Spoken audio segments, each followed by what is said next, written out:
કે કોંગ્રેસ અને આમ આદમી પાર્ટીના સુપડા સાફ છે. ગુજરાતની જનતાએ નક્કી કરી લીધું છે કે ગુજરાતને, ગુજરાતના નાગરિકોને બદનામ કરનાર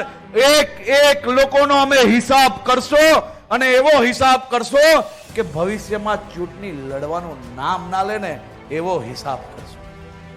અને એ હિસાબ કરવા માટે લોકોએ મક્કમતાથી જ્યારે મન બનાવી લીધું ત્યારે રિઝલ્ટના આગળના દિવસે જેમ દરેક ચૂંટણી પહેલા ઈવીએમ નો વાક હોય, તેમજ ફોર્મ ભરાવતી વખતે દર વખતની જેમ આ વર્ષે કોંગ્રેસ અને આપિયાઓ એક સાથે મળીને ચારે દિશામાં જે ખોટા આરોપો ચાલુ કર્યા છે તે જ દર્શાવે છે કે ગુજરાતના કોઈ બી ખૂણે કોંગ્રેસને માન કે કોંગ્રેસને સંપૂર્ણપણે લોકો અવગણના કરે છે.